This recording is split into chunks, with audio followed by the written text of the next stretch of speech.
Welcome to the Cincy Postcast. I'm Kevin Wallace, and before we get started with today's episode, I want to tell you about our good friends over at Streetside Brewery. That's right. So happy to have them back here in 2026. And honestly, I might not be able to live without them, okay? Streetside Brewery, best brewery in Cincinnati, bar none. Great place to watch FC Cincinnati matches, and great little community spot over on the east side of Cincinnati, the Columbia-Tusculum area there, where on January 24th, we're there doing a Caribbean cruise through Columbia-Tusculum in the east, and it is going to be a fantastic little event. Look, they've got it right down here. Shake off the winter blues with an all-day cruise through the East End and Columbia-Tusculum with their various ports of call, including tropical music, drinks, food specials, and more from Highmark, Streetside Brewery, and Fulton Yards Coffee House. Come on. This is a great event. This will be a good time. It is running virtually all day Saturday, January 24th. Go check them out. So, huge thank you to Streetside for sponsoring this and virtually every other episode of the Cincy Postcast. And on today's episode, oh man, we got a good one, okay? It is still the off season, but we are so excited to be joined by FC Cincinnati's newest coach, Brett Uttley. Great conversation with him, sort of get inside the mind of the man that has been brought in to bring a fresh perspective to the coaching staff. Before then, we catch up on some of the FC Cincinnati news, a couple of rumors that are still floating around out there. We break apart some of Chris Albright's comments as well as he talks to the media once again. You put it all together, you got yourselves a nice, neat little package of the Cincy Postcast.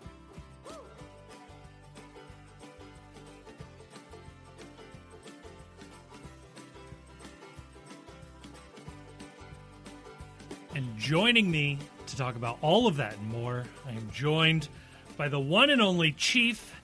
Chief, it's a really good thing that peak ski season lines up nicely with the off season, right?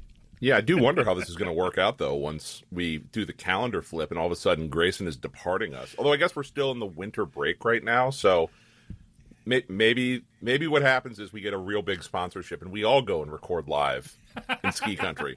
I'm not going to ski. Like, I enjoy both my legs being intact. Yes. The center of gravity is not helpful for your boy when it comes to skiing, but it's good timing in that regard because we miss Grayson. I'm sure most of the people listening to this miss Grayson as well, but if you're not going to be around, these are probably the weeks to do it, right? Yeah, I would say so. I also think, as far as I can tell, the best part of skiing is like hanging out at the ski lodge. Right. So yeah, like postcast from the ski lodge sounds way nice. I'm in. Yeah, it's away days where we're just going away. Is all that is. There's nothing. Away season is what it is. It's like there's another podcast I listen to every year where they go. It's a sports podcast, and they go to Lake Tahoe for some celebrity athlete golf classic, and it's just you just guys want to go to Lake Tahoe is all that is. There's no legitimate business reason to be doing that. Like, oh yeah, we'll do a couple interviews and we'll write it off. It's a business expense. It's like people are stealing from the company till. I'm here for it. Believe me, I love it. My only regret in life, which I'm sure you're aware of if you listen to this show, is that I want in on your grift. Like, I'm okay with grifting existing and the abstract. I just want in on your grift. Yes. How can we get sponsored by the Atlantis Resort in the Bahamas? And then we just go and record a couple episodes every so often from the Bahamas. I think that sounds nice. Yeah, or what we need MLS to do is we need MLS to adopt the college basketball, the non-exempt tournament thing where, you do go play the Battle for Atlantis, or you go out to Vegas, or you play in the Maui Classic, and then everybody goes that's covering it and with the team, and they just use it as a vacation where, we cover a game or two, but, it's tough being media where you actually have to be present in these locations, right? I think in that respect, FC Cincinnati is shortchanging us because there are some preseason tournaments that happen out on the West Coast.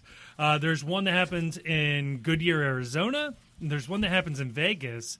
And there used to be, one year we did this, the Carolina Challenge Cup. Yeah.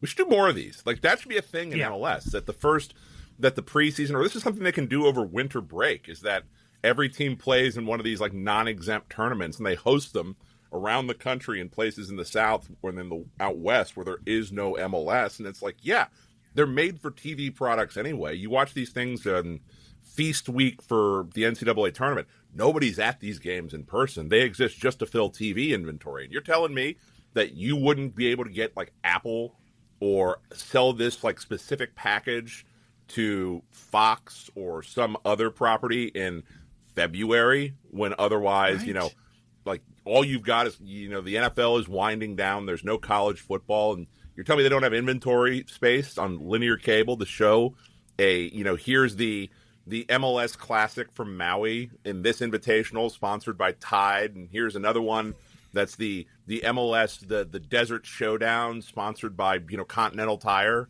And you just put these teams into little pods and they play like a little 3-game thing. Come on. I'd watch. You'd watch. You're lying if you're saying you wouldn't watch this during a winter break. And I'll up the ante a little bit. You could, because now you've sort of left MLS, and we definitely saw this in the past more, you can involve some of the USL teams. Tampa Bay Rowdies hosting at Al Lang Stadium, a little Tampa Bay Classic. I think you could have some fun with that. Well, and here you go. You do that, and you tie that into the Open Cup. And so then when you start the Open Cup later in the season or whenever, that you've reduced the pool down naturally by the Open Cup is just the teams, the only teams that enter are the ones that win each one of these little non-exempt tournaments that happen during the winter break. Yes. Done. Easy. Or any USL teams that win get entry into the Leagues Cup. And now shit gets weird. Oh, sure. Why not? Let's do it. Let's get weird on it. Just again, this is continuing the theme of last week's episode, where these are $100 ideas that we're just giving away free of charge to MLS. At least 100 people would watch the YouTube live stream of one of these games. Okay, right? Like, that's a pretty good deal. It's a pretty good deal. I mean, Paramount just streamed a new Star Trek premiere, and it got like 1,000 people watching. We can definitely top that. I think we got that. I think we could aim for that. And I promise you, cheaper. It'll just be cheaper. I just know it'll be cheaper. No special effects needed. Nope. No one has to sit in makeup for 15 hours to play like the offspring of a Jem'Hadar and a Klingon. It's great. Oh, my God. Though, speaking of special effects, I don't know if you remember this, but for MLS is back. Oh, they had the green screen where they were putting the ads in the back. Yeah. Yes. Not just in the back. They put an Adidas logo at the midfield circle, if I remember correctly. Or at least they tried to. Something like that. But, yeah, we could get really weird. It does make you wonder why New England and Chicago specifically don't invest in that technology to green screen the parts of the stadium that are empty and just superimpose fans into there. We figured this out during COVID. You could pump in crowd sounds during, for just TV. Like, I understand, the competitive balance, Atlanta Falcons not wanting to do that in the stadium. But, yeah, and then absolutely, you already have, teams like Nashville have, the stadium seating is sort of to make it really hard. It's to make it look hard to crowd. Seem like if you can't tell if it's an empty seat or a fan because the colors are all screwed up. It's a brilliant idea. I don't know why they're all blue. It's easy. Yeah, I don't know why the Reds don't adopt this plan immediately. It's also, I will say too, in the stadium, it's just visually more interesting. It's just big blank red seats in Great American Ballpark, boring. A smattering of red and white and gray or whatever it would be looks great. That's nice. Or down at Azteca where they have the Corona logo into the seats and just completely sell out. If you could tell the Castellini family you could make another $50 by painting logos on the seats, they would absolutely take you up on it. Oh my God. Well, how have they not already done this? Right. What are we doing here, guys? Yeah, the Jeff Weiler red seats, and up at the top. the business thing would be we can't get good because if we get good, we sell those seats and the ad gets blocked. it pays out as a percentage of stadium capacity. Yeah, so no, the ad is more valuable the fewer tickets you sell. So it's like, all right, guys, we need to make sure. It's like, why are the seats up in the upper deck $150 a game? It's like, we don't want. Mr. Weiler does not want his ad blocked. That would be the only way we lose in this situation. Oh my God! Yeah, I'm shocked we haven't already seen this. Oh Lord, this is what you get when you get the off season. But Kevin, it feels like we are coming to a close. By the time all the good people listen to this, or watch this, because the video is being posted live on YouTube from now on, which means I actually have to look presentable when we do these recordings. Wearing a collar right now. Right. Thank you very much. I combed my hair. It doesn't look like I just rolled out of bed. By the time you listen to this or watch this, I believe the FC will be on their way to training down in Clearwater, Florida, which would officially mark so this week, everyone reported back to Mercy Health. We got some player availability updates. We got some comments from Chris Albright. But to me, it really feels like the season begins once, they hit the ground and we start getting some of those videos of people running between cones in a public park in Florida. That's when I truly believe, when I truly hear that FCC is back. I still think our idea of keepers and kids reporting first, that needs to be a thing. We need to adopt that. Sorry, Evan. Sorry, Roman. You're going to have to go down a little early in order to make this happen. Yes. But I'm excited. It does feel real that truly MLS may not be back, but hashtag FC Cincinnati is back. And not only is FC Cincinnati back, but Chief, maybe the biggest news of this week is that literally everybody is there. There were, I think, 2 excused absences, and the only one that I can think of is Brian Anunga, who was out for personal reasons, was back by the end of the week. So, right. Everything is going smoothly on that front. It doesn't appear that anybody is holding out. We still have another month or so, actually a month as of today, as of recording, before the first game kicks off. So anything could happen, but right now it feels like not only is the team that is here going to be here through preseason, but also this is the team. There are no more additions coming into the team this preseason. I don't agree with that. I've been thinking about this for a minute. Okay. So we have what? We're going to talk. There's some additions that got made. We finally found out for real that Brian Ramirez is, hashtag all for Cincy. I don't know if we do that still. But we found out that he, worst kept secret around the team. He'd been in town for a couple of days. I mean, even Albright had a media availability we're going to talk about here in a second where he was openly acknowledging that Brian Ramirez was adding what he would add to the squad. I've never heard him talk so certainly about a player that wasn't already under contract. So yeah. It seems like that was just awaiting some sort of a league, blessing here that everything was all right on it. So they added Brian Ramirez. They added, Tom Barlow is his name as well? Yes, Tom Barlow from Chicago Fire. At least he was there last time. He was a free agent, but yes. Yeah. So they have we found out that that Barlow and Kyle Smith are both on supplemental roster spots, which huge. Great. Barlow he's depth. He's not somebody that you're going to be relying on to start. He is just a competent body that you can throw out there who has MLS experience, who's not going to embarrass you if you need a striker or you need a rotational piece for some reason during some game. Kyle Smith the same way, a guy that's not going to embarrass you out there, but this is exactly what you're looking for out of the supplemental roster spot. Just guys that can give you competent minutes and that they hit you at that low salary number. But tongue-tied here. We're recording early. It's throwing everything off here. Yes. By my math, we still have a senior roster spot available right now, correct? Yes, if not 2. Let me pull up that number. But yeah, let's assume we have at least 1 open. We have at least 1 open. I have been saying this entire time that the last thing we are missing on this team is not we need an extra striker, we need an extra wing back, we need an extra box to box. That's not focused on that. Okay. What we are truly missing on this team is we are missing the Chris Albright, how did you get this player in here on loan? Yes.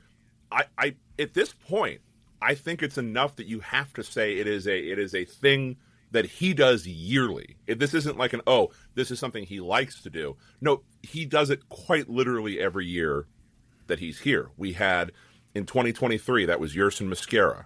In 2024, that was Luca Orishano. In 2025, that was Lucas Engel. I absolutely believe that we have one more piece remaining and that it is going to be a loaned player. And I am more certain of that. And this is not based on, there's no insider information here. I've heard chatter that they're looking to add at least to fill out the roster before the season starts. This year in particular makes the most sense to have that sort of player come in. And there is a very specific player profile that I believe that Albright is going to be able to do business in. And if someone wants to try and throw this into, Grok or ChatGPT, I'm sure it can spit out the list of who this player is. But here's the criteria that I would be looking at for who this player is that is going to come in on loan. Okay. It is going to be someone who is playing in a top 5 league in Europe.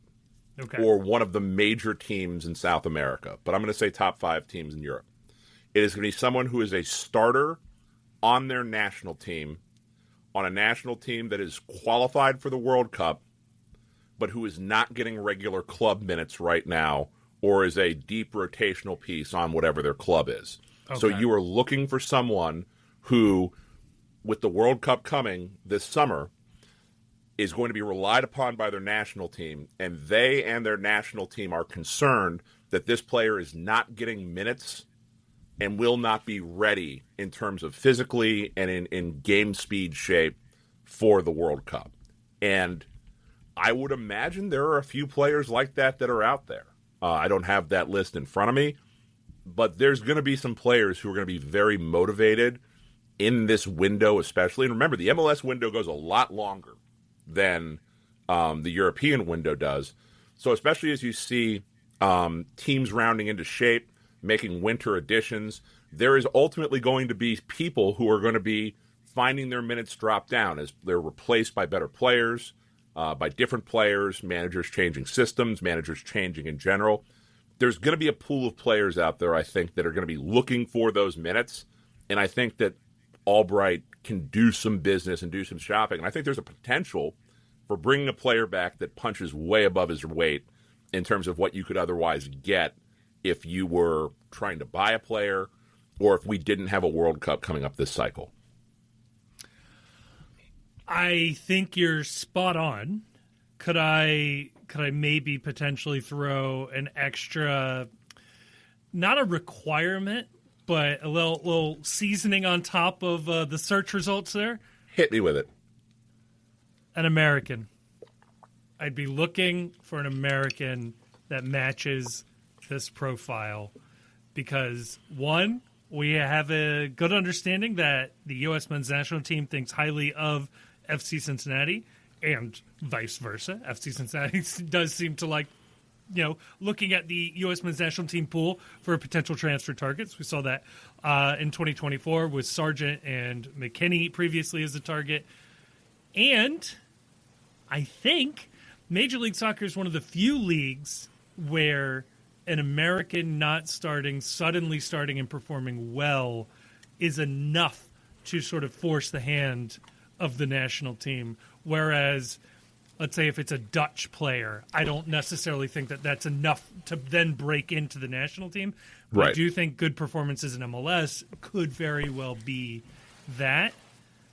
And with all of that in mind, Chief, second striker, somebody that we wouldn't need to rely on, but would be pretty good. Little offensive flexibility, would give you some positional change-up as well. Gio Reyna. I don't hate it because it's just value add, honestly, at this point. Yeah. It's like if Albright thinks the roster is set and he likes what he has, I'm all for bringing any kind of talent in that's just on that like value add location. This is not going to be someone who you're committing a designated player spot to. This is someone who, you're just looking to bring them in at with a mechanism that allows a better talent than you could otherwise afford to be present on that team. So if you want to try and make this list, I think it expands when you talk about Americans, because with Americans, you do raise the possibility that someone can play their way into a starting spot or play their way into a World Cup spot. But I do think that there's just, if you just look at players who they already are locked on in their national team, but just not playing for their club team because they're at one of the bigger clubs or in one of the bigger leagues, I think you can even refine this as well, is eliminate, if you're looking at the big leagues, eliminate Italians from Italy, English people from England, Spaniards from La Liga, Germans from the Bundesliga, because obviously they're going to want to stay closer to where their national teams are training. But if you're already from someplace else where you're going to have to travel back to your national team, you may as well get over to America right now ahead of the World Cup, get acclimated to the weather, get acclimated to the schedule, and get your minutes over here. Fly back for your international breaks to train with your national team. But when they come over here, you're already here and you're already ahead of the game. So I think this is going to happen. I base this on absolutely nothing other than it makes too much sense, given Albright's history and given the opportunity that we have right now. Yeah. I did look it up. I was just seeing, like, could I remember or just not remember? Did we loan in anybody in 2022? We did not. There were no loans in 2022. Right. So that first year, which is fine. 2 people were loaned out, and they're very funny names. They were Ben Mines, who was fun, and Isaac Atanga was the other name. So, U22, I believe, out. Right? Yeah, a U22 with a $4 million transfer fee, Isaac Atanga. Not great. Yeah. Not great. No. He seemed like a nice kid. He seemed fine. Just not wasn't not gonna his work. level. Not going to work here, unfortunately. So I do think we're not done yet. Maybe we will be. Maybe I'll be proven wrong. Maybe this will be just another dumb take brought to you by the Postcast. But I'm going to keep hope alive here, and I'm going to say that we have one more opportunity to bring in a player who is not just a depth piece, but someone that might actually come in here and displace someone from the starting rotation that we have in our minds as to how we are going to play. Kevin, what did you make of Chris Albright's media appearance? He appeared and did about 15, 20 minutes in front of the local scribes, and sort of as a kickoff thing, he had just talked to the media for his season end wrap in December. Anything interesting or stand out to you about Albright's appearance this week? I mean, it's funny because it felt like we talked about Chris Albright's comments as sort of like one of the last things before the team went on break, and now we get to sort of bookend it. And I think it's interesting to look at the two of them and sort of see what has happened in the month or so since he or in between these two press conferences. And I liked this, so I'm going to take the quote from Carter. And it was when we talked about the refresh, talking about refreshing the tactics and the offensive scheme, it's strategic, it's staffing, how we train. So we've thought about a lot of things this offseason to try to maximize the group to be able to win.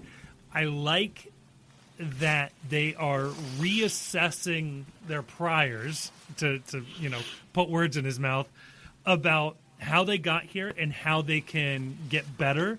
Because I do think, I think fairly, a lot of fans are like, throw it all out, blow it up, let's restart blow it up. it. We're done. Yeah. And the fact of the matter is, wins to losses, they've been incredibly successful so far. Last year showed some real flaws with that system. I appreciate the language of a refresh, a strategic refresh. Talks about bringing in a set-piece coach. We'll talk to him in a moment. Other coaches. Right. Yeah. Timely. I think it's very positive as my overall takeaway here. How about you, though? What was your vibe on this?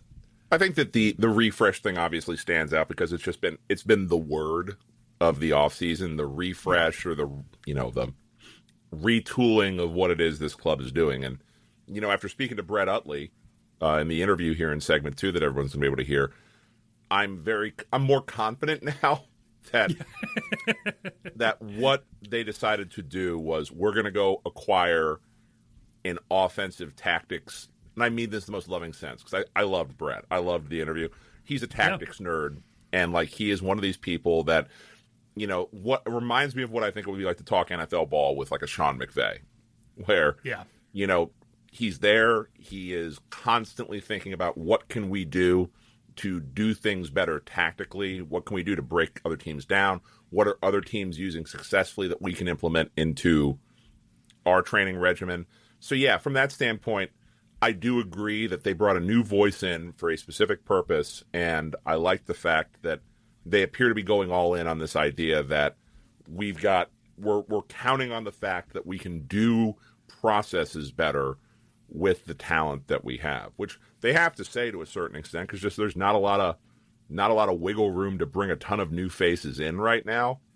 But again, this is a roster that if you went back in time a year, that most pundits were saying this is one of the most talented rosters that's been assembled in the league. And now, of course, we have what Miami seems to be able to do at the drop of a hat. Yeah, sure, we'll add Berterame to a team. Why not? Why not? All crime is legal. Didn't you hear the horn? But as it stands, you have to, if you believe that the talent level on this team is good, and many very smart people do, then if it's not achieving, the best way to fix that is let's think about differently about how we deploy that. For me, the other interesting takeaway from this was they was asked specifically about the striker room and how he felt with that. It's been a topic of concern, I think, for fans, for a lot of us, ever since the team wasn't able to bring Brenner back on loan from Udinese. And Brenner eventually gets sold to Vasco da Gama. Good for him. Best of luck. Legitimately best of luck to him now after how that ended last year.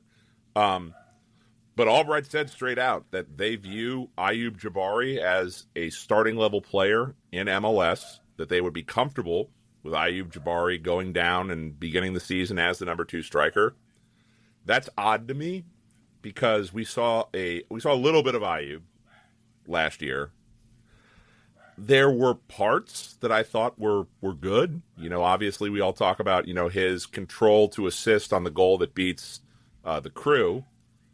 But I don't know, man. Like, he's a 25-year-old who really wasn't scoring in League Two.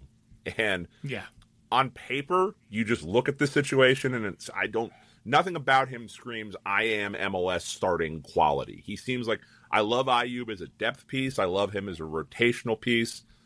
I don't know that I want to see particularly 70 minutes of Ayoub Jabari per match. I mean, he wasn't really deployed as a starter last year, and I understand Brenner being here changes that equation, but, like, I don't know. For somebody that was, like, going to be given the reins this year, I would have thought he would have gotten a little more run out than he did. Well, Albright said in the press conference that they were intending on Ayoub Jabari being the starter last year until Brenner fell into their laps at the 11th hour. Like, they were ready to throw him out there and to try and go win Supporters' Shield. They were only, a point off, if that? They might have been leading or close to leading at the time that if they were off, they were only a point or two off at the time the window closed last year. Like, that's wild to me. Yeah, and fair play. I mean, so far, Albright and company have more hits than misses, and I'm not scouting the French second division. So nobody is. I don't really, but I don't really have like a leg to stand on here. But just the general profile feels like something you ought to be able to improve upon. But if that's the way they feel, then so be it. I will say, given where this team finished last year, which was losing to the eventual champions in MLS Cup playoffs, finishing a point outside of the Shield race, having not great success in CONCACAF Champions League, but understanding the team that started that competition isn't remotely close to the team that finished the year, I am willing to say that if FC Cincinnati can make a 10 or 15% increase in production, in goodness, whatever you want to say, if they could just increase their level 10, 15%, there's no reason to think this shouldn't be a top 3 team in MLS, and they have everything to play for. Yeah. And if that's with Jabari or not, so be it. Like, I just look at the clubs that if you want to be a top team in MLS right now, and you look at who those top teams are, I don't know that I love going to battle with who are your top goal scoring threats. Our top goal scoring threats are Evander, great. Kevin Denke, I think I'm lower on him than some people are, but even I think he's probably a well above average MLS striker. And then the fall off from there gets pretty significant when a lot of the teams you're going up against have at least a third good option. Maybe not great, but a good option for goal scoring. Maybe that's Brian Ramirez. I don't know how he's going to be deployed. I don't know how he's going to fit in. There's so much about this team we don't know, and it's kind of why I'm eager to start seeing them playing preseason games, because if you're bringing in new tactical approaches, it's like, okay, is the new tactical approach going to be playing this same way that Noonan and Dominic Kinnear and the old staff wanted to play last year, where we want this big, like Kai Kamara or Ayub Jabari body to play hold up so that we can offload to Kevin Denke? Or, at times last year, we had the dreaded sword formation that we all hated. Does the new tactical approach look at that and say, okay, that's a workable formation if we improve the patterns of play with it? And then all of a sudden you're looking at maybe a dueling 10 setup with Evander playing as almost like a more forward type 10, and then your boy Dado Valenzuela is on the field playing the more traditional 10, the attacking mid. I don't know. But we won't know that until we see, what does the first starting lineup look like and how do they evolve as they go through and play through the preseason, which I'm excited for. I kind of want to see. Yeah, and they talked about, or Albright talked about, looking at formations and coming up with different formations, different looks for the team to have. I think that's going to be important. Like, we talked about this plenty last year, is that the team just got predictable. And if a team figured it out or figured us out, there wasn't another option to go with, or there wasn't even the threat of FC Cincinnati deploying a different look going into a game. Like, you couldn't force them to prepare for two possibilities. Right. The other team knew what they were going up against. And so having just another thing, and sword formation or not, it was still essentially a back three, attacking wing backs, two defensive midfielders, and then some mishmash up top on the attack. I would like to see something a little different. I'd like to see a version of this where Obi and Guidi and Buka are all on the field together. Whatever formation you have to have that has that could be neat. That could be fun. Yeah. Or what does it look like to have Denke with two wingers on either side? Let's try some things out here. Yeah, but it did seem like Albright threw a little bit of cold water on a formation change when, I think in response to one of the questions, it was basically what we are looking to do is we're a team that's built to play a back three and wing backs. I hate that, but, It is what it is. What he said, what we're looking to do a little more of is to have the ability to, in a game situation based on game state, do things differently within the game. But I if they're going to move away from this system, I think it's going to be when Pat Noonan gets fired or something radically changes in the roster build. But I think if you were like me and you were sick of hearing the word wingback and want the word ejected into the sun at light speed, then we're going to be out of luck for a little while longer. I'm admitting this. I've been black-pilled on this. I have watched this team be ineffective playing wingbacks for now about 2 years consecutively. That I am to the point now where I have been convinced that I don't believe this formation can ever work anywhere for any team. I think if you gave us an unlimited Premier League budget, I still think it would produce boring soccer. I just hate it as a concept. Give me another midfielder. I'm done. I am done with we have to worry about the width. I don't care about the width. Talk about the middle. The goal's in the middle. Put more people in the middle. Well, we'll see what shakes out with this preseason. We won't see it. We'll read about it. We'll hear about it. Yeah. There will be no stream. We'll take their word for it that it's going well. But a couple of other notes. You mentioned Brian Ramirez is official. That's great. I've been just sort of assuming he's been on the team for a month now. So that is good. Paul Walters going out on loan to Bohemians, was it, in yes, League of Ireland? In the Irish Premier League, playing in Dublin. And look, my first reaction to this, honestly, it has nothing to do with soccer whatsoever, but just that Paul Walters is 21 years old. Yeah. And he's being sent. It's like, all right, hey, kid, you come in. The GM wants to see you. It's like, all right, have a seat.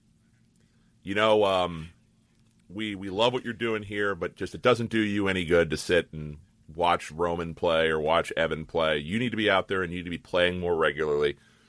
I know this is tough for you, and we're really asking you to consider this. Would you consider, as a 21-year-old American man, going over and living in Dublin for a year and playing soccer in the Irish Premier League? Like, I would be out the door so fast. There would be one of those, like, Wile E. Coyote outlines in the door where I didn't even bother opening it. Like, but you tell me you're going to pay me to go play soccer in Dublin and go live there and just, pound Guinnesses and play football? Hell yeah. That sounds... Yeah. For me, that was like, oh, you want me to study abroad for a semester? Yeah, I'll take a class or two. Sure, why not? Yeah, right. Like, oh, and you're getting paid for it. And it will, assuming it doesn't go horrifically wrong, will improve your career. Like, right. There are no downsides here. Right. Right. Like, Paul Walters is going to be coming back. Like, there's just going to be photos of him as the tannest person in a pub with, like, 4 redheads under each arm saying, like, yes, I do have a contract in an American soccer league. Why do you ask? Another round of Jameson for the boys. Let's do this. I've got MLS money.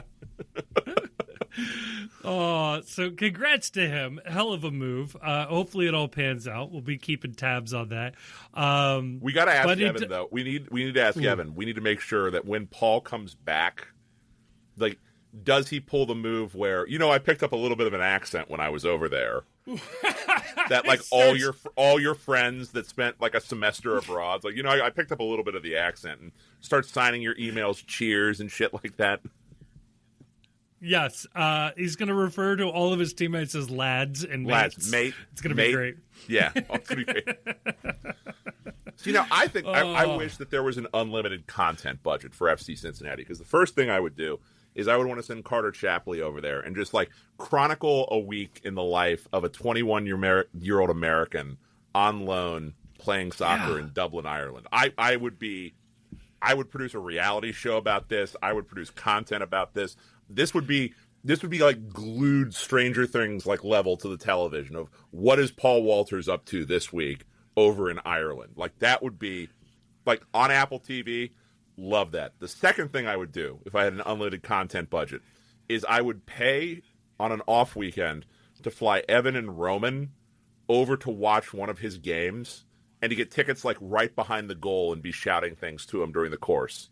And then, like, Paul has to show them around Dublin for a night, and they all just roll around Dublin, seeing where the night takes them. I would, again, appointment television, like, when that, like, 45 minutes or an hour special drops. I really want the House Hunters International Edition for him, looking for just, like, the cheapest, crappiest apartments.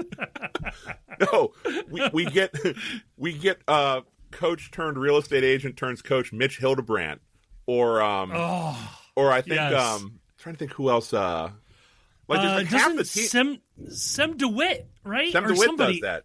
Yeah. Yes. There's, like, half the old FC cast. They all became real estate agents. Someone can go over there and can, like, show him properties around Dublin, like, make his choice. Like, Paul is a 21-year-old goalkeeper in MLS on a homegrown deal. His budget is $90,000 per year. Wait, is it Scripps Howard? The production company's in Cincinnati. Yeah, like, they can get him on actual House Hunters. House Hunters MLS edition. Paul Walters over in Ireland, where it's like, what are you looking for? So fun. What are you looking for? What are your must-haves in an apartment? Well, I got to be able to walk to a bar immediately. I need to be close enough I can bike to the stadium for training. It'd be really nice if I had a top floor view of, the Irish Hills. Why not? This would be great. I would watch the ever-living shit out of this. Like, especially, like, as a part of, like, the free agency. Because it's, like, big news when, like, Christian Espinoza is moving to Nashville. Yeah, I want to know, like, how does he relocate? That sounds interesting to me. Yeah. Like, fascinating. I think that there should be more opportunities over the course of the MLS Apple TV deal. That show me these things. Show me the exploits of a young Cincinnatian out sowing his wild goalkeeper oats in the hills and countryside of the Emerald Isle. Yes.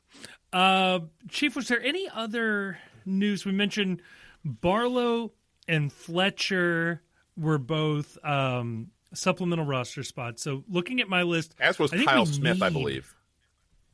Yes, and Kyle Smith. So I think we actually need one more senior roster position to fill out our roster. Otherwise, we have like 3 or 4 openings. I don't usually fill all of that up, given how everything else shakes out. But MLS does not require you have to have 18 on the roster, or else you get fined for every opening that you have there. So it kind of makes sense to just put somebody there. With Walters going overseas, we are now down to 2 goalkeepers on the senior roster. I don't know that any of the academy kids are ready to be that number 3. So maybe keep an eye out for a very cheap goalkeeping backup option. Maybe I would look at maybe an older guy, somebody who's been in the league for a while, who's maybe flirting with retirement, feels like the kind of candidate that you'd be looking to bring in here. So, or the other option. The other option would be someone who's a recent college grad who wasn't necessarily a super draft pick, where you can just someone that can bounce between FCC2 and the main roster, so to speak. But I mean, honestly, something has gone so horribly awry. If you need to dip down to your third goalkeeper, that I'm not worried about it. No, I'm not worried about it. It's just you end up with like, Roman has like muscle tightness, isn't going to go this game. Evan starts. I've got no problem with that. I say like, who's the next guy up? And I really don't want that next guy up to be like Nick Haglund. Yeah. So it's again, I've said this before. We need to normalize the concept of the e-bug, the emergency backup goalkeeper, like they have in hockey, where it's just somebody that's a team employee comes down, puts gloves on, and he's the third string backup for both teams. I mean, is it our goalkeeping coach? Is it Paul Rogers? Is he our third string keeper? Yeah. No, I would want it to be like, like Kevin McCloskey or like John Horlander or something like that, like an actual team employee that has to come down and do it. I love this. Yes, absolutely. No, hey, whoa, we've got a couple of former pros on the team roster. Oh, Austin Berry. Strength and conditioning. Omar Cummings, Jimmy McLaughlin. I think they're doing game day work. Like they're out there. It feels unfair if they were actually like a former player. Okay, like I think it's got to be someone who it's like the highest level they played in was high school, or like maybe a little bit of college or something like that. Or they've got to be like so far past their prime that it's like, come on, man, like this might be elder abuse to throw this guy in. You know what could be fun is having whoever the Cyclones keeper is, like goaltender, to have that person in the stadium. So it's like not a soccer player, but I'm gonna bring in some of the instincts. Yeah, right. It's like, where are my pads? It's like, oh man, sorry. Ooh. You get these 2 tiny little flimsy pieces of plastic for your legs. But the gloves are really big. That's kind of cool. Yeah. Yeah. He goes out there with like 2 mitts. Yeah. Well, that's the wrap here on FC Cincinnati, I think. Kevin, anything else? We'll look forward to hoping everybody gets down to Florida all right, and I guess you will wait and see on additional players, and we'll wait and see if any of these contracts that we think are going to get negotiated or extensions are going to get signed. I would be looking for potential extensions on Matt Miazga. I would be looking for a potential extension on Teenage Hadebe that changes the money that he's around on. The other person I wouldn't be surprised to see an extension of some sort on would be Evan Loro, just to extend team control over him for another year if he's going to be your backup keeper. But that's really what we're looking at right now. Anyone coming in, and are they going to start rearranging roster status in order to make more room or to create more money to do something with? Yeah.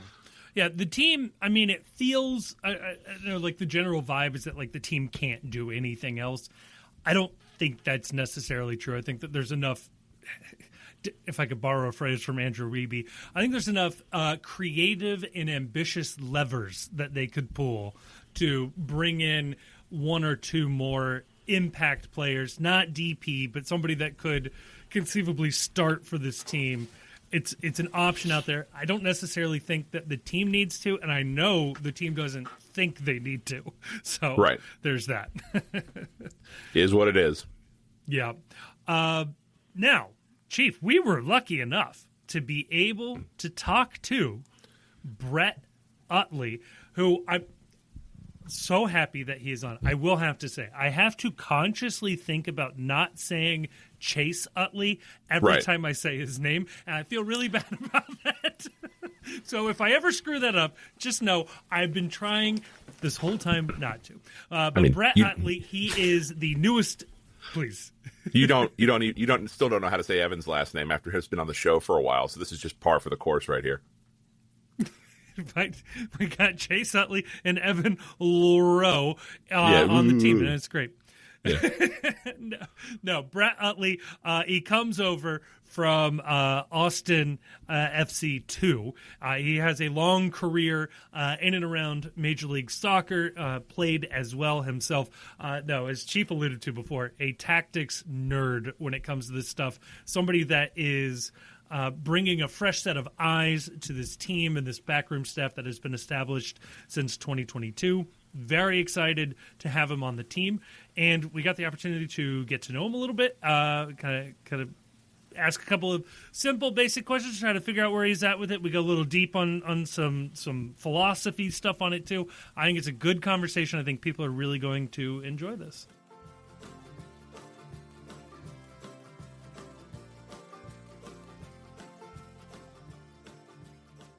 Joining us here on the postcast, an incredibly special guest. We are so happy to have him here because we know a lot of people have a lot of questions. We are joined by FC Cincinnati's newest member of the coaching staff, Mr. Brett Uttley. Brett, how you doing today? I'm doing really well. It's great to be here and really excited to be here in Cincinnati. And I got to start off by asking you. So you've been in Cincinnati for a little while. Outside today, as we're recording, it's 20 degrees. Do you regret the decision to leave Texas and come to Ohio right now? This actually gets me back to my roots. So back being from Rhode Island, I grew up in the cold, so I got soft a little bit over the years being in Texas and South Florida. So it's nice to have some seasons again.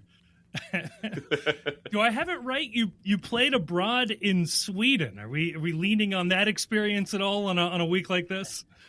Yeah, I was there for right when I finished college. It was certainly a shorter period of time, but it was freezing when I got over there, and it was a really nice experience. So I'm always curious. Like, lots of people play soccer. Plenty of people even play professionally. Collegiate soccer, things like that. What motivated you to pursue coaching after playing? I'm always interested in sort of that pipeline. Yeah, I would say, when I look back on my career as a player, growing up, I certainly loved the game, loved the sport, grew up playing from when I was about 3 or 4 years old. I would say a big moment in my life was when I tore my ACL for a second time. I just finished, so I did my first time when I was a senior in high school, then again after about like the 7th or 8th game as a sophomore in college, so about 18, 19 months. And that was really the first time. The second time when I tore my ACL, I was like, I got to really start thinking about, what am I going to do if I'm not a player, just due to health. And growing up, certainly Boston sports and, Bill Belichick was always on the TV on Monday morning listening to those press conferences. And, that was when Phil Jackson, was having certainly a heavy influence in terms of the world of basketball. So, I knew coaching was something that I really wanted to get involved with. And, I'm a student of the game. I love to help people. And it was certainly a great way that I can really express myself as a person. Yeah. I noticed as well, looking at your resume, USSF A license, UEFA A license, Elite Youth A license.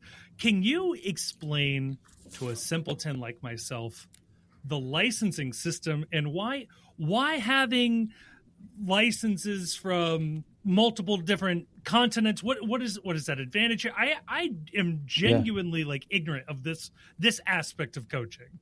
Yeah, I suppose it's unique to the sport of soccer, but there's governing bodies, and in order to coach at certain levels, you have to have certain licenses. And I think the great thing about the sport is it's a global game, so every country views the game from a slightly different lens. So, doing my licenses in Wales, for example, I was exposed to a lot of different methodologies and ways of thinking about the game coming from Europe. And also, I just most recently finished my A license here with the U.S. So getting the mixture of both perspectives. And also, when you're going on these licenses, you're with people from all over the world. So yeah, obviously the content is certainly important. You have to hit certain criteria, but when you can share the space with people that have a lot of different experiences from yourself, that's really where the richness comes from, and it makes the experience so much more enjoyable as well. So from a standpoint of, you played, obviously, what was the biggest thing that surprised you about coaching from the coaching side that you might not have seen the coaches doing when you were a player? And you obviously knew more than all of your coaches back then. Yeah, I would say so much more goes into it. As a player, you always think about yourself, from a health perspective and how to get yourself ready for the training. And if you're not getting as many minutes as you want, you're always kind of looking in the opposite direction. And you always want to try to look inward first and foremost. But as a player, that can be challenging. And then when I really started my coaching career, you realize how much preparation goes into a 90-minute session, a 60-minute session, how to prepare a game. You just think, as a player, the coaches must arrive at the same time you do, and they have shortened days, and it's really the opposite, because as a coach, you have to think about the collective always. One decision for one player can certainly impact another player in a different way. So, I certainly pride myself on having a lot of empathy for everybody in that sense, and how you make decisions for the collective while also respecting the individuality of the players, I would say is the biggest challenge. But also when you can get it right and the players feel that you respect their individuality, that's when I think the group can really, start to be really cohesive. You've had the experience now of coaching. You've even had success now with Austin winning MLS Next Pro a couple of years ago. So congratulations on that. I guess my pressing question for a sideline manager is, in all these games at all levels, I see managers screaming and yelling at the players. In your heart of heart, do you think they can hear you, and do you expect them to follow a shouted command across the field? Yeah, I think we all would like to think that they can. I would say, fortunately, at the next pro level, the crowds are certainly different from the MLS. So I think some more of my players probably heard me. Probably they might have heard me more than they would have liked to. But I think, the reality is that we're all emotional. We're all competitive. We all are striving towards the same direction. So a lot of times it comes from that place. And, I remember, watching back some of the games, when I was with Austin, and I'm basically running up and down the sideline sometimes wanting to participate in the game, because you're so invested in, not from a micromanaging perspective, but you're just, everyone's invested in trying to pull in the same direction. So that's the fun part. And then you're quickly reminded that you're no longer playing and you're on the sideline, and your influence is only so much. Do you ever have a moment where the fourth official looks over at you and says, "Hey, man, calm down. Oh, yeah. They're just kids"? Yeah. You could see on some of the video clips, you could see me moving down the sideline, and the fourth official is kind of moving to try to pull me back in, and I apologize ahead of time, and or after the fact, I should say. I'm probably good. I was good for a couple of those per game, but it comes from more of an excitement and connection with the group. With regard to Austin too, and starting and coaching with them and having success with them, and now moving back away and back to the senior division, so to speak. Yeah. What is the biggest jump in terms, or what's the biggest difference between managing at a 2-side and coaching at a 2-side, and then being involved in a senior team like you had been in the past and like you are again right now? Yeah, I would say, from in the second team, we always tried balancing this duality between being competitive and, let's say, competitive winning plus development. And I would say on the first team side, it's those dualities are the same, but there's certainly, let's say, more of an emphasis on the winning component. Sometimes from the perspective that, we really wanted to respect a certain style of play with the second team, because if we were playing in a way that wasn't necessarily aligned with the first team, well, when they moved from our space to the first team, they weren't going to be fully fluid and connected and understanding of what's being demanded of them. At the first team level, we certainly have a style of play and things that we want to respect, but at the same time, sometimes games demands different things, and you have to be a bit more adaptable, and player availability is certainly a difference as well. Just that extra bit of responsibility in terms of results, I think is just, it comes with the territory being with the first team. And I think at the end of the day, regardless of the level, we're all participating in the sport because we're competitive and we want to win. I don't care if you're coaching and playing at the U12 level all the way to the highest of levels. We all want to be, competing and winning and being part of a group. So those are the foundational elements that I think all of us probably got started with from the sport at an early age anyways. Did anyone at the MLS Dex Pro team for Austin ever call you dad, like sometimes happens in school when you call the teacher mom by mistake? Yeah, I mean, we had a tight-knit group. We had players from all over the world. Their stories, some of the players that we had, man, their stories were so incredible. And, sometimes I get goosebumps just thinking about it in terms of, some of the barriers and different things that some of these players overcame and what brought us all together. And it's a time that I look back really proudly, and also from an element of, the connections and the relationships that you form with these young athletes. We had guys anywhere from the ages of probably 15 to 23. So that's a wide spectrum of life experience at that moment in time. And you have to show up in a variety of different ways. And sometimes you are a dad, sometimes you're a friend, sometimes you're the big brother, sometimes you take on many different hats, and you have to understand and have the sensibility to manage those situations accordingly. Yeah.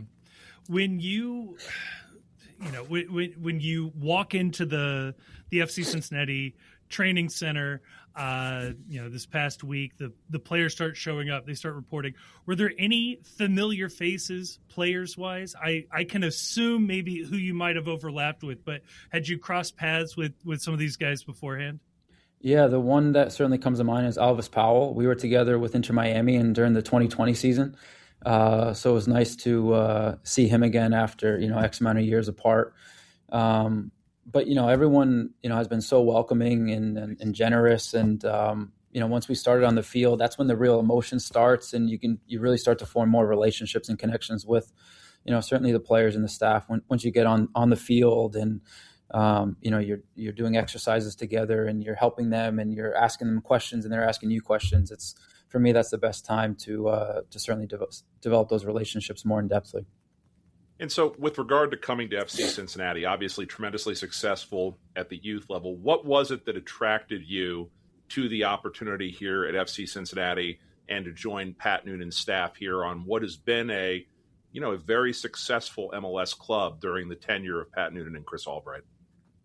Yeah, I think there's, multiple factors that, really gets me excited about this opportunity. First and foremost, the ambition of the club, especially from, what the club was able to achieve over the last couple of years, as you mentioned, and to be a part of that and really learn. I'm a young coach, and, have this opportunity for myself is incredible, just to be a sponge and absorb and learn. And at the same time, contribute. I think, between Pat and Chris, there's a lot of ambition from the competitive side and what the team wants to achieve moving forward. And, to utilize some of the experiences that I've gained and my, I'm a student in the game. So the knowledge that I've, acquired over the years and try to apply it, certainly the puzzle pieces always change when you change the players, and really trying to understand the player qualities and the relationships that we can try to optimize on the field is certainly an exciting one when you look at the roster and, the offensive aggression that I think can exist within the team. And, even from the defensive side, the team's so aggressive to go man-to-man when pressing high. And, those types of attributes and characteristics of teams are something that I really love.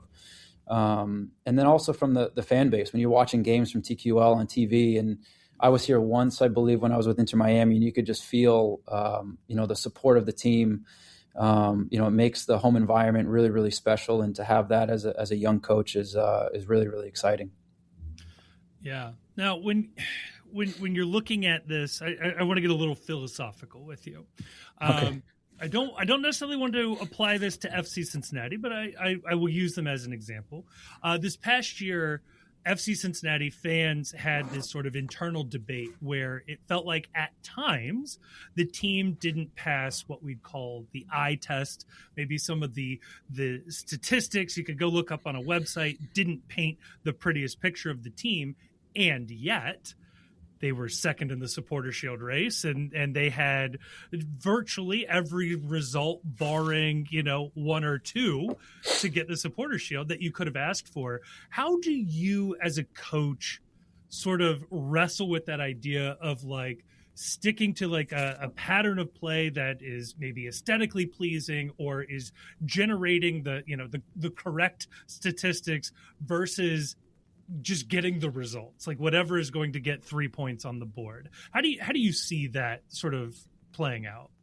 Yeah, I mean, I think if you ask anyone, a player or a coach, if you could have the decision between winning or losing, you're always going to pick winning. So I think that's first and foremost. But also, as coaches, we have ideas and styles that we feel deep down in our essence, and then at the same time, you have players that they also have those feelings and connections. So.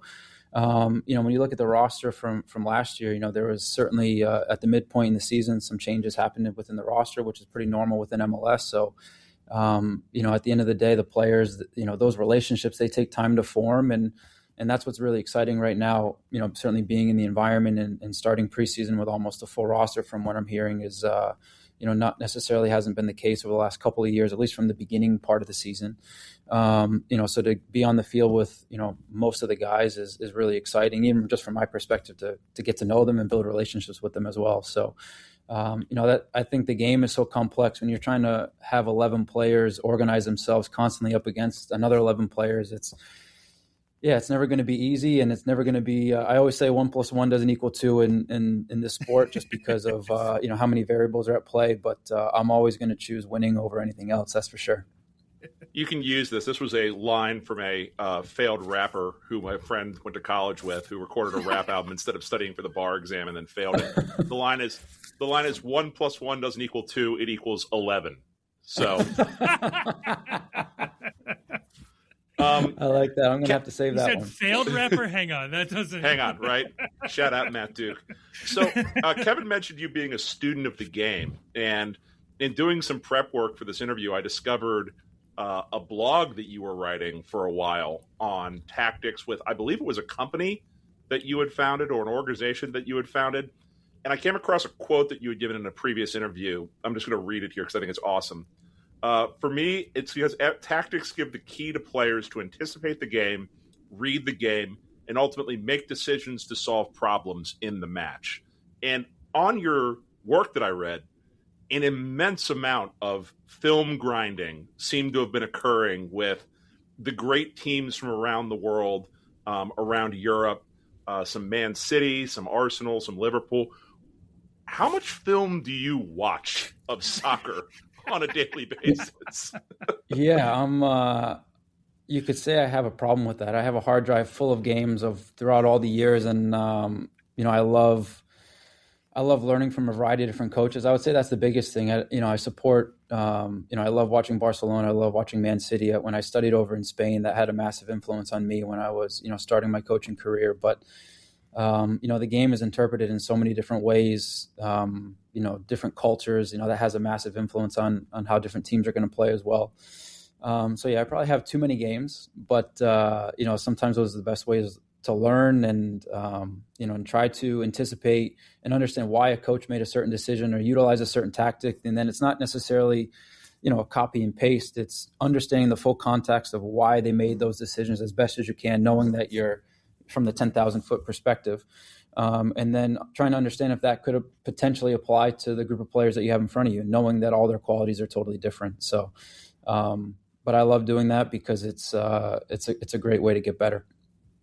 Can you just watch a match, or are you always watching it from the point of view of, I wouldn't have made that decision, or, that's a decision that I can take and I can learn from that with my team that I'm on? Yeah, I try to, but it's so difficult. I really have to be intentional. I love, waking up on the weekend and watching matches in the morning and, with a cup of coffee or something and trying to switch off. But it's almost impossible because I might see an action that I really like and say, I need to download that game so I can clip that action so I can add it to a library. So it's certainly, it comes with the territory of who I am, I guess. If you just heard a rush of air, it's everyone that's going to be listening to this interview fist bumping in the car or in their workout or whatever. Totally. So then with that in mind, do you have, a particular, ideal team? Like if you could, let's put you in charge of a team from the ground up, you'd say, we want to be, 1998 Manchester United. We want to be 2009 Barcelona. Like, who would you want to be in the abstract? Ooh, the team that had I would say the biggest impact on me, the team that I loved was the 2010, 2011 Barcelona team when they won the Champions League. I believe it was 3-1 against Man United. I mean, those teams of Pep were unbelievable, and it was almost was something. Yeah, it was like out of a movie how well they played as a group. So yeah, that team is one that left a lasting impact. That's for sure.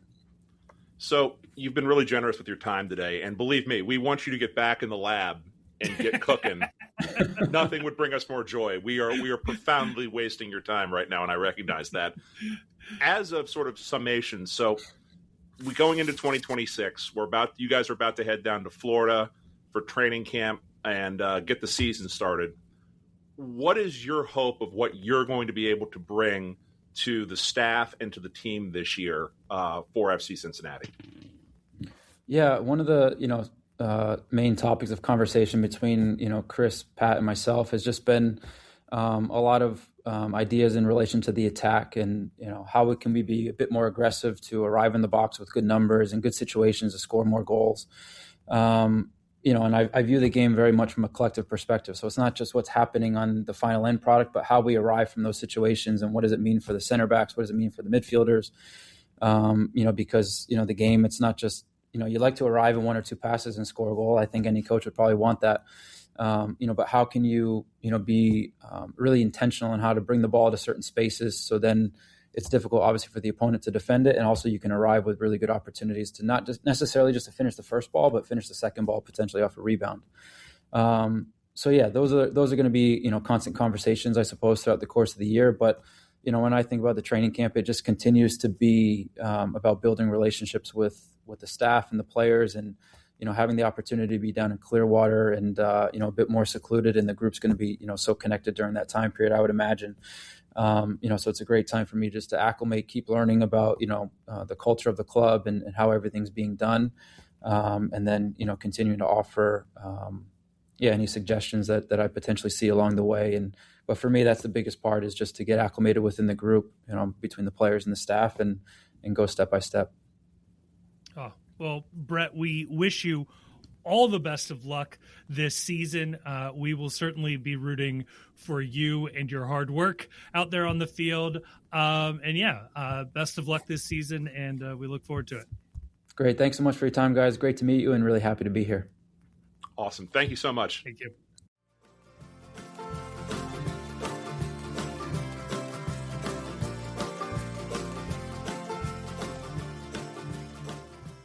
Right, and we are back. And again, a huge thank you to Brett for being able to join us. It was a lot of fun. Chief, second member of the coaching staff that has joined the postcast.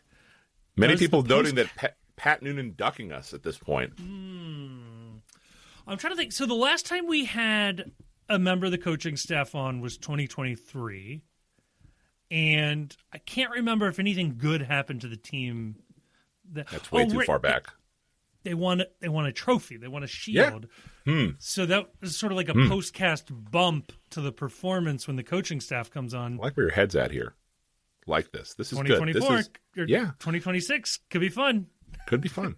I liked Brett. I said it in the first segment. I enjoyed the conversation. I think that what I needed to hear from him to feel better about going into 2026 is I heard that we're looking at a lot of different things, and this is just for a team that had become very predictable in terms of what they looked like on the field and how other teams were defending them, I'm now very curious to see what's going on. And the other thing, too, is, not for nothing, the vibe, his vibe.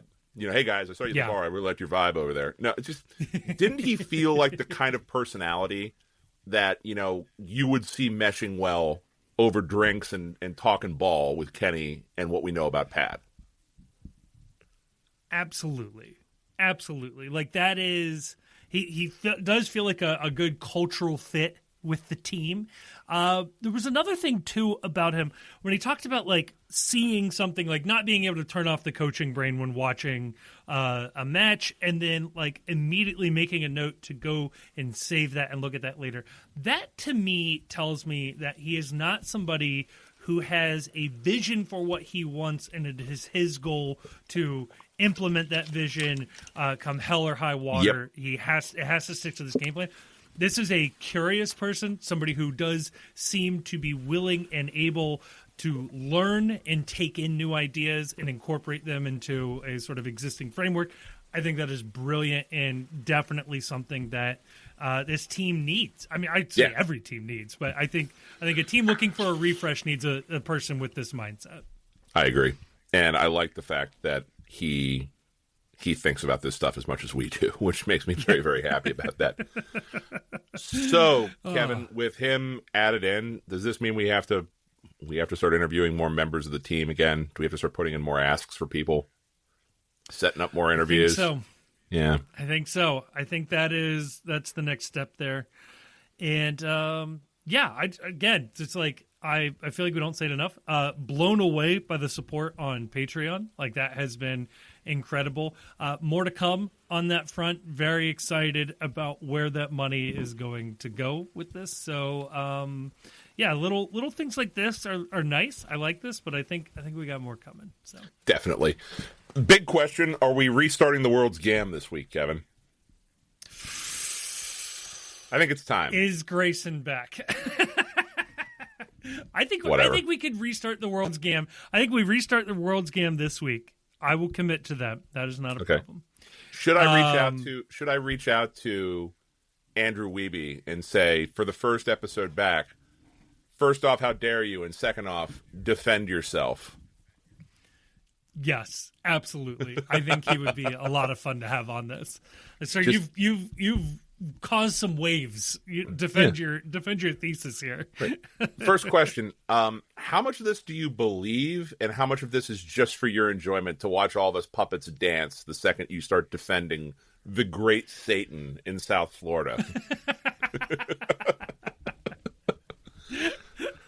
Oh, God, it's going to be good. I think that'll be a lot of fun. Either that or, Chief, your best friend, Taylor Twellman. I mean... Man, can't stay out of my mentions. If he's not coming on the podcast, I think you two need to grab dinner, all right? If he's not coming on the podcast, so... No, if you guys on the postcast side have ideas for what you want to hear on the World's Gam this year, we're sketching some stuff out. We would like to do, I think, more national guests on that one, so more reporters, more elevating some voices of people that are covering the local teams for some of the various outlets that are not like us. We don't do shit, but more of the Cincy soccer talks of other cities, the beat reporters who are covering the teams on other cities, which is a rapidly dying breed, unfortunately, as you hear more and more cities dropping their MLS coverage and more newspapers dropping their soccer coverage. So anything we can do to elevate that. I still at some point want to get some former players on just to talk about what life was like in MLS 1.0. So that's kind of a long-term stretch goal, like find out. And I'm desperate still to do the episode where tell me what it was like in the front office the day the Miami Fusion shut down, like when word came down on that. Because I think in our lifetimes, I got to think about this. Like, teams don't fold in big sports leagues anymore. Like, what was the last time a team just folded in one of the major American sports leagues? I think it was most recently MLS. You have teams that move, obviously. So, you have the Montreal Expos move to DC to become the Nationals, or the Rams moved to LA, the Chargers moved to LA. But I can't remember the last time a team just outright folded, where it's just like, we're done. I think it was the Mutiny and the Fusion. Would hockey? Did hockey go through a contraction period? They talked about it. I don't remember if they did. What moved or not? You had the Thrashers and the Jets, but those have all just moved. Yeah. I don't think they ever leave. I mean, I don't think that the team just goes away and the league gets smaller. I don't think that ever happened. Baseball talked about it forever. We got to go through contraction because the player pool is too big. There's not enough players to go around. But I genuinely think that it might be Miami and Tampa originally from MLS. Or no, Chivas USA. Oh, yeah. People forget. But it's a little different, but yes. They were just we would rather Will Ferrell own this. Yeah, we would rather Will Ferrell own this than a Mexican soccer team. Yeah. Oh God. But no, I think that story is great. Yeah, both the Mutiny and the Fusion, I think, are fascinating stories of the teams failing in that way. I know MLS owned them for a little bit. I know Tampa was contingent on the stadium deals and stuff like that. So yeah, I think it would be fascinating to know what is it like that last practice and things like that? What is the vibe like? Yeah. Who was the last person in the office before they shut the lights off? Was there somebody, was it just a rush to take everything that wasn't nailed down so that you would have some merch or some things to commemorate the experience? What did that look like? What was going on? I think it'd be fun. I think it'd be neat. Yeah. So if you've got ideas for that, drop them in the chat. Let us know. Thank you very much for listening. And as always, even though it's preseason, we stay strong. Fuck Columbus.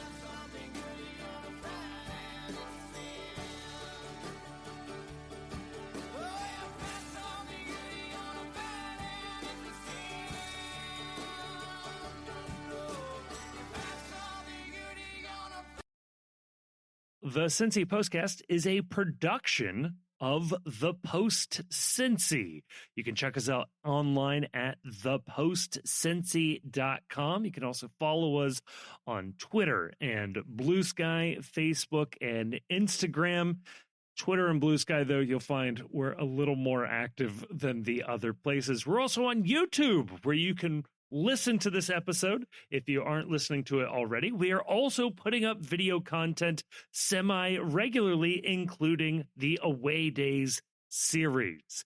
We want to give a huge thank you to Jim Trace and the Makers for providing the music for this episode. They are a lovely band, and you can find more information out about them in the description of this episode. And if you happen to enjoy what you just heard, can I please ask that you like us, that you rate us on whatever app you're listening to, and maybe more importantly than all of that, share this episode with a friend. When it comes up at work, you're talking about FC Cincinnati, I say, hey, I listened to an FC Cincinnati podcast. I think you guys will like it.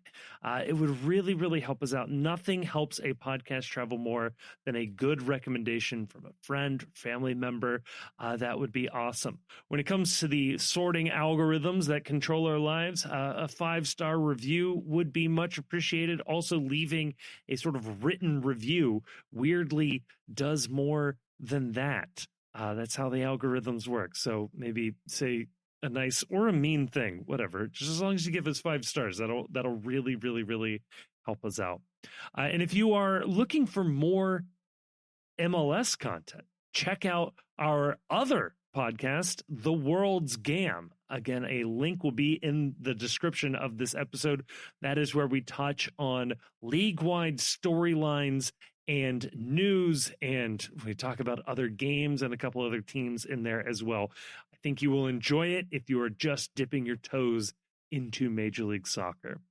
A huge thank you to all of our sponsors, a even bigger thank you to all of our patrons over at Patreon, but maybe most importantly, thank you for listening to this episode.